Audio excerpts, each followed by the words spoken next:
So beginner skaters make a lot of mistakes, which is understandable, but I'm gonna give you 10 of them that you need to stop doing to become the best you can be. Let's get into it.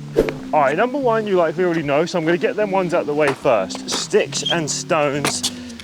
You've been told won't break your bones, but in skateboarding, that's not the case at all. They will break your bones. So you need to watch out for all kinds of debris on the floor, especially if you've got a new skate park, because with new skate parks, there's often a lot of dust, a lot of dirt hanging around, and as it gets blown into the park, all it takes is one tiny small stone or one stick with a couple of millimeters of width, and that is it, it's game over. So you need to watch out for all these kind of things, and that be in the street and on the skate park, because they're just as frequent on a pathway as they are here, and especially if you're riding next to a busy road. If you know it's going to be a danger spot, then just pick up the board and drop it again.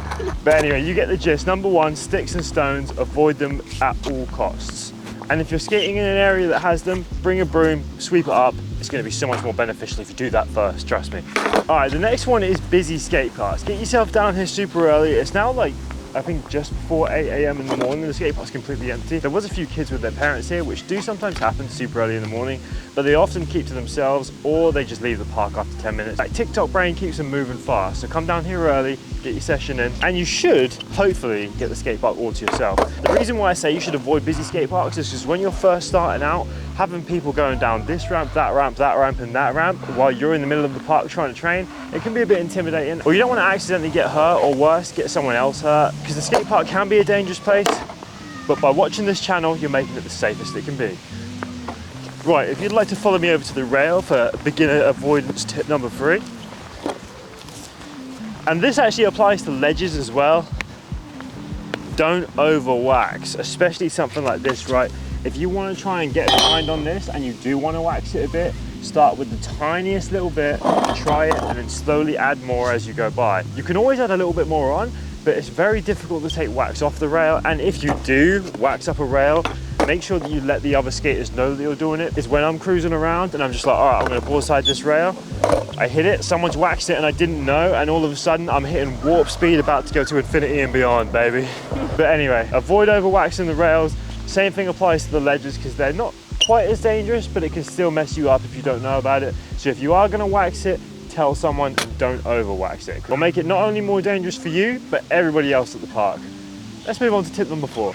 Okay, so number 4 brings me on to the flatline game. Now this is rushing tricks. Do not rush into tricks that you are not ready to do. For example, I had a friend who would only try and do stuff like heel flips, 180 to grinds in the bowl, and he neglected all the basic stuff like shove-its. Even a nice ollie, to be honest. Having a nice ollie can be so beneficial. That wasn't a nice ollie. Having an ollie can be so beneficial to your skate career, just getting the basics down perfectly first. I've got so many videos that say this, but if you just get the basic tricks, go to a trick list on YouTube, 10 beginner tricks in freestyle, mini ramp, or flat ground category. Just pick the ones that you think look the coolest and work on those first and build your way up. You don't want to be one of the people that rushes into a trick like a heel flip, for example, spends ages trying it and can't get it, because kickflip and heel flip are very hard to learn tricks and take a while. So you can get beaten down and lose motivation. So just remember, learn at a steady pace, because not only is it the best way to keep your motivation high, it's also the safest way to stop yourself from getting hurt and thus keeping you learning more tricks more often. So number 5 is for when you're buying your skateboard, and that is to avoid plastic trucks and wheels, because these are so common on the cheaper boards, especially if you ask for one for Christmas or your birthday. Make sure you put in a little brackets underneath what you want for your birthday, not plastic trucks, not plastic wheels, because not only is that gonna hinder your progress, it's going to make the board way more temperamental for damage and breakage. So not only will you be wasting money, you'll be wasting your time trying to learn on something like that. If you've already got a board with plastic trucks and wheels and you can't afford another one, it is better than nothing still. So if you've got that, it's what I started on. I learned how to kickflip on a board with plastic trucks and wheels, but know this from me, it's not the most optimal way to learn. And you want something that's going to last you a bit, it's going to have some longevity. When picking out a board, pick something that you think looks cool so that you're proud to skate it, and is something that is comfortable to ride, most importantly. You can find stuff on escapismskateboards.com under the complete section, or message me on Instagram and I'll help you build your own. Anyway, on to tip number 6. The next one kind of ties into the one of the busy skate parks, and that is getting in people's way. Now, if you're a beginner skater or any kind of skate park user, Just bear in mind that people aren't going to expect you to know the skate park etiquette on your first day at the park.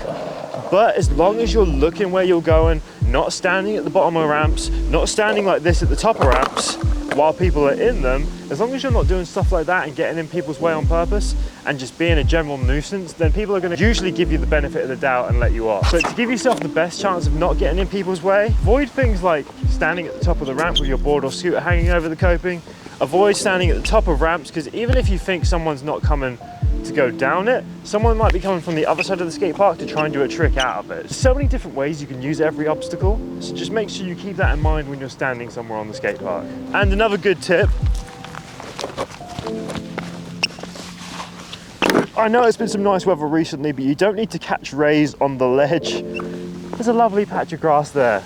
So just avoid sitting in awkward places and just keep your eyes peeled, because people fly around the skate park. But I will let you know now that if there's a skateboarder or BMXer flying around the park, chances are they're looking out for you way more than you need to look out for them.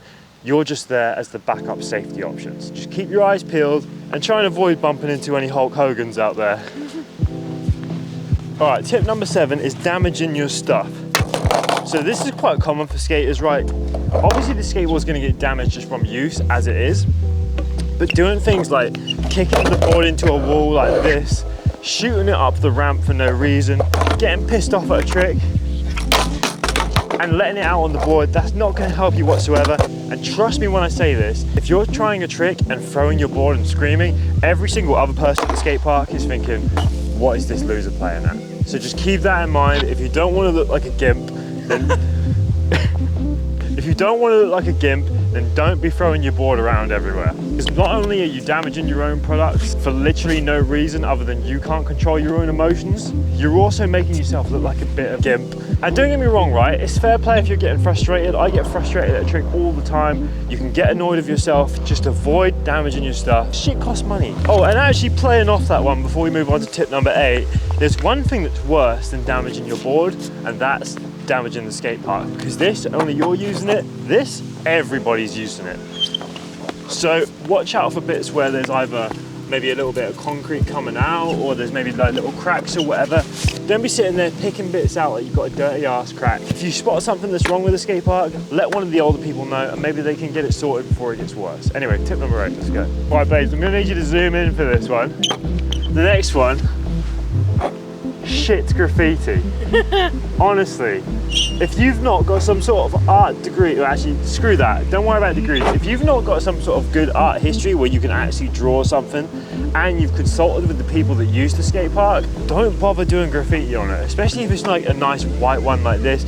Although I will say, if it's one of them like ancient skate parks built in the 70s and 80s that's just coated with graffiti from top to bottom, and that's like part of the vibe, then in that case, go ahead. I don't really know what the rules in graffiti are. I'm just saying that if you've got a nice white skate park, don't go spray painting pussy money weed 2023 on there, because it's not going to get you any of the free.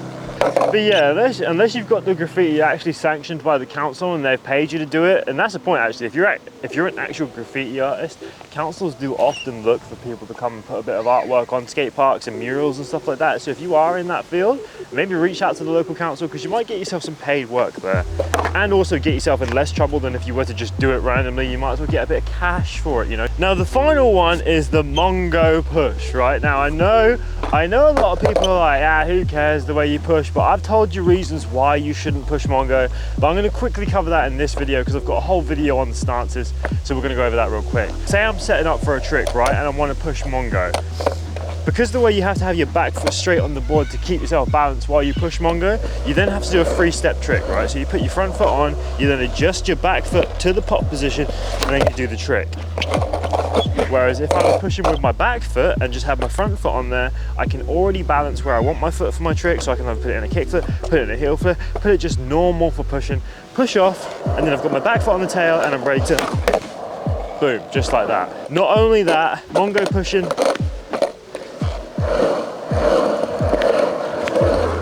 I mean, you tell me, how cool do I look?